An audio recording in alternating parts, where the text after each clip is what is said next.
Hi friends, మీరు చూస్తున్నది farmer ఎయిటియర్ Telugu.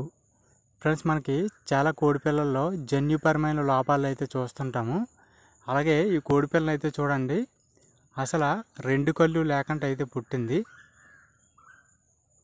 చూడండి, ఇది రైట్ సైడ్ కన్ను అస్సలు ఏమీ లేదండి, కన్నే లేదు, మొత్తం క్లోజ్ అయిపోయింది. లోపల కూడా తయ్యి రావలేనట్టుగా కనిపిస్తుంది. ఇలా ఎందుకు జరుగుతుంది అంటే, మనకి జన్యుపరంగా లోపాలు ఏమన్నా జీవాల్లో ఉన్నట్టయితే చాలా రకాల జీవాల్లో ఇలా కనిపిస్తుంటాయి. ఆఖరికి మన మానవుల్లో కూడా ఇలా జరుగుతుంటుంది అన్నమాట. ఇటుపక్క కన్ను కూడా చూడండి, ఇది కూడా సేమ్ యాజ్ ఇట్ ఈజ్గా అలాగే అయితే ఉందండి. కన్ను తయారవ్వలేదు, తయారవ్వకుండా రెండు కళ్ళు లేకుండా అయితే పుట్టింది. ఇలాంటి జీవులు మనకి ఏమైనా పొరపాటున పుట్టినట్టయితే అవి బ్రతకడం కష్టం అన్నమాట. ఎందుకంటే కళ్ళు లేకుండా ఏవి తినలేవు కాబట్టి. అదే మన మానవుల్లో అయితే రకరకాల సంస్థల ద్వారాగా లేదంటే కుటుంబ సభ్యుల ద్వారాగా ఇలాంటి జన్యుపరమైన లోపాలతో పుడితే రక్షించబడతారు. పక్షుల్లో కానీ జంతువుల్లో కానీ అలా జరగదు కాబట్టి అవి బ్రతకం అనమాట.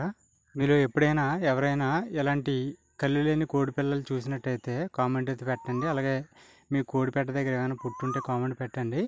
ఇదే మొదటిసారిగా చూస్తున్నట్టయితే ఇదే ఫస్ట్ టైం అని చెప్పేసి కామెంట్ అయితే పెట్టండి ఫ్రెండ్స్.